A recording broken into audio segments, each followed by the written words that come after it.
Shalom Bapak Ibu Saudara-saudara yang dikasihi oleh Tuhan Yesus Kristus.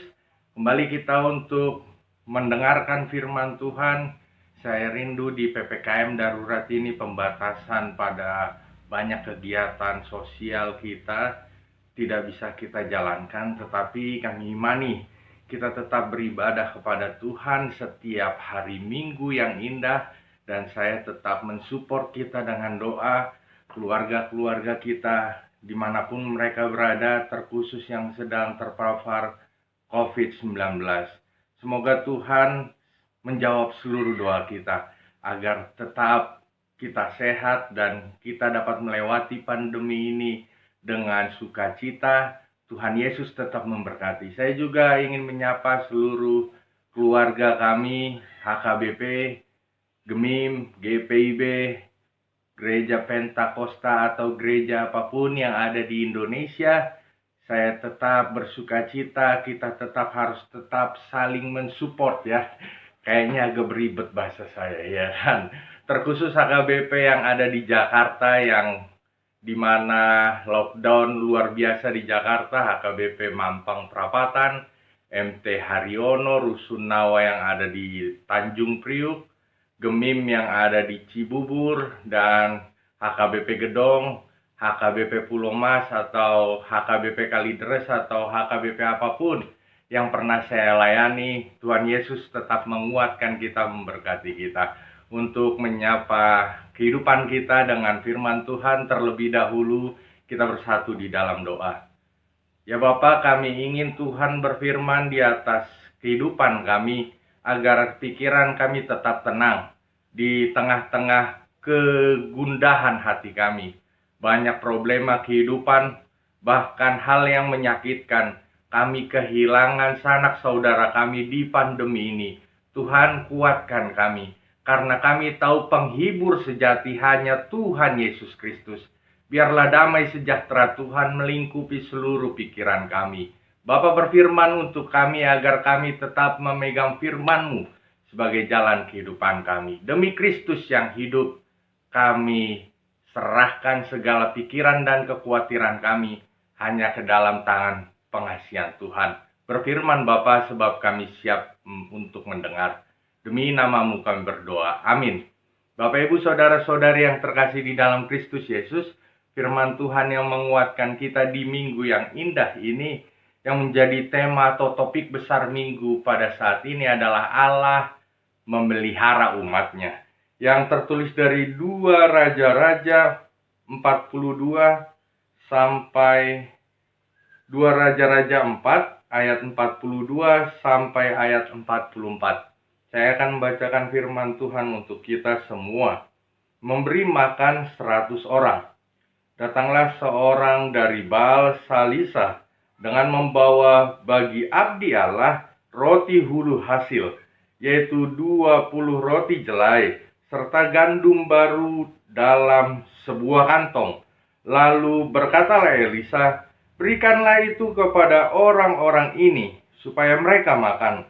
Tetapi pelayannya itu berkata, bagaimanakah aku dapat menghidangkan ini di depan 100 orang? Jawabnya, berikanlah kepada orang-orang itu supaya mereka makan.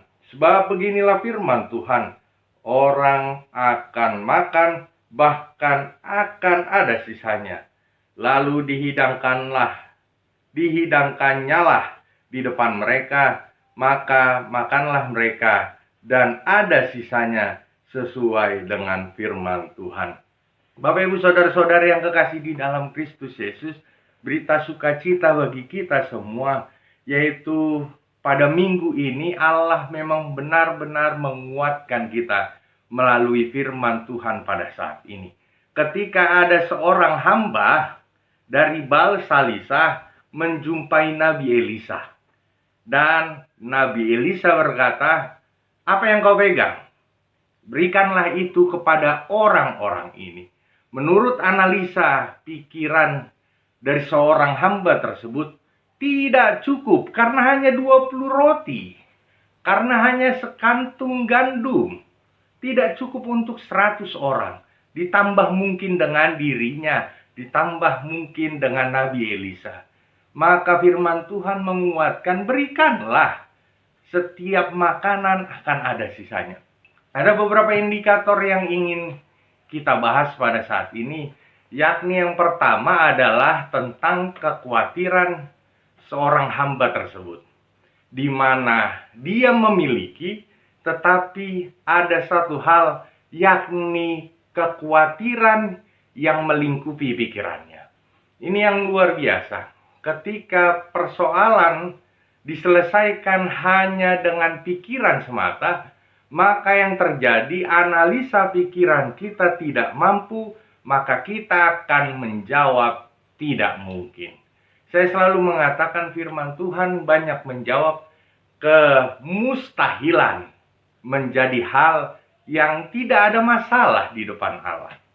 Banyak pikiran kita yang mengatakan itu mustahil, tetapi Allah menjawab dengan caranya sendiri.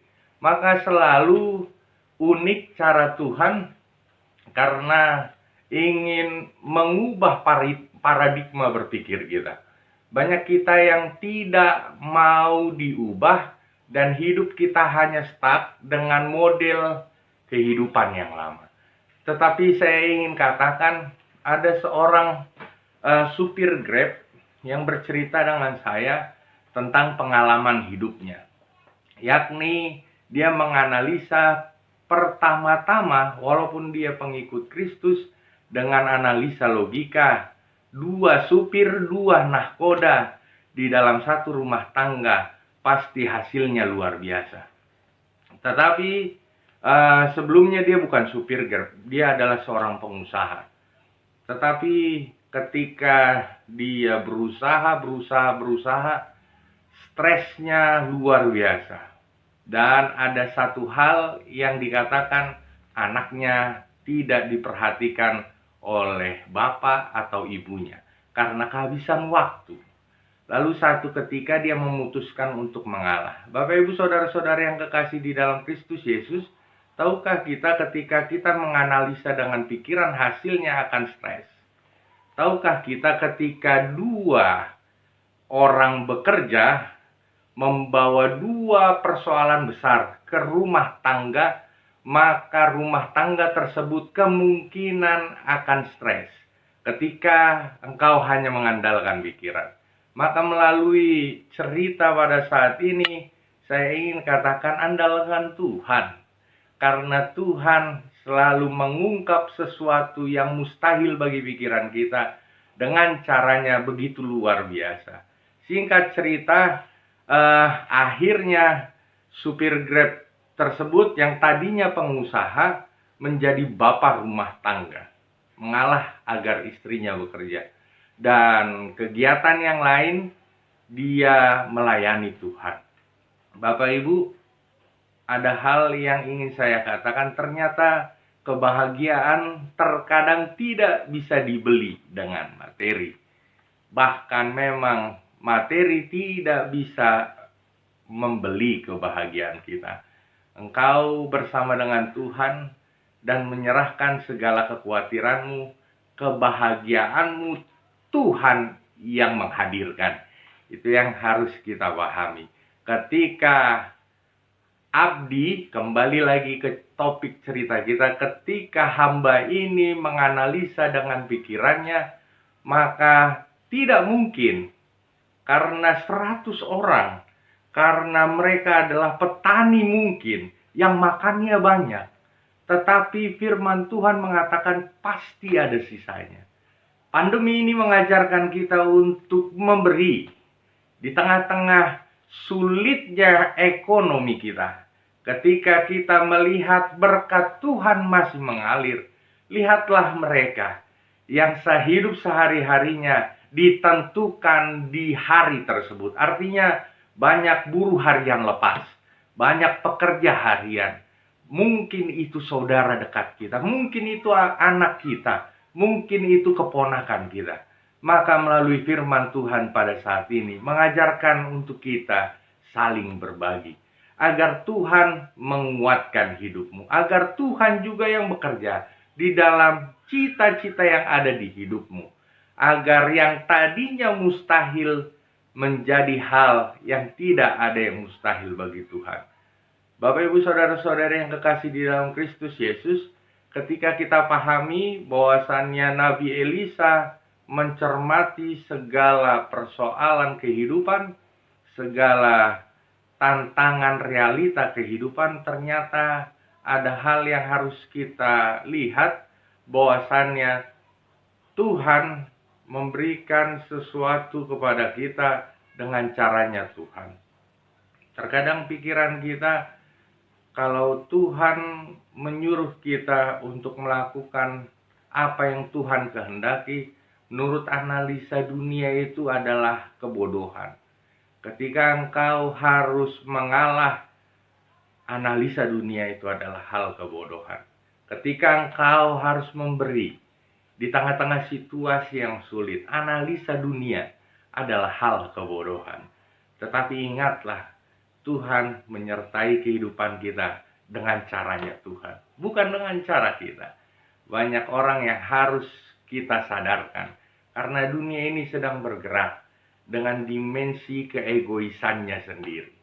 Saya selalu katakan, keluarga yang utuh adalah keluarga yang mau mendirikan Tuhan, yang mau menjadikan Tuhan sebagai pemimpinnya, bukan ego pribadinya. Maka ketika Tuhan menjadi pemimpinmu, engkau akan terlihat dan selalu kuat. Maukah kita kuat di dalam Tuhan? Maukah Tuhan menjadi pemberi sejati di kehidupan kita? Maka belajarlah untuk memberi. Maka belajarlah untuk melihat sekeliling. Pandemi ini banyak mengajarkan setiap manusia, bukan karena jabatannya, karena jabatan belum tentu menjadi hal yang pasti di kehidupan ini. Karena saya melihat di pandemi ini jabatan bukan penentu. Bupati Bekasi meninggal oleh karena tidak dapat rumah sakit ketika dia terkena atau terpapar COVID. Jabatan tidak bisa membuat satu rumah sakit mengizinkan dia. Dia harus pergi jauh ke Jakarta atau ke Tangerang, di rumah sakit yang kosong yang berada di Jakarta atau di Tangerang, kalau saya tidak salah ceritanya, tetapi tidak tertolong. Saya ingin katakan, melalui realita tersebut, kita andalkan Tuhan. Jangan pernah takut. Jangan menghadapi pandemi ini hanya dengan pikiran. Coba lihat sekeliling kita, masih banyak yang mungkin butuh tenaga kita. Banyak yang mungkin butuh apa yang kita punya, materi kita. Bapak Ibu, ayo kembali ke jalan Tuhan. Mungkin umur kita tidak panjang oleh karena pandemi. Mungkin umur kita di dunia sudah tidak panjang lagi. Tetapi saya ingin katakan sebagai hamba Tuhan, engkau di dalam Tuhan, umurmu kekal. Dimanapun kita, di situasi apapun kita dapat menjadi pembawa sukacita. Itu hal yang harus kita ingat dan harus kita cermati. Bapak Ibu, hal yang kedua, Elisa adalah nabi yang mau dengar-dengaran dengan apa yang Tuhan katakan.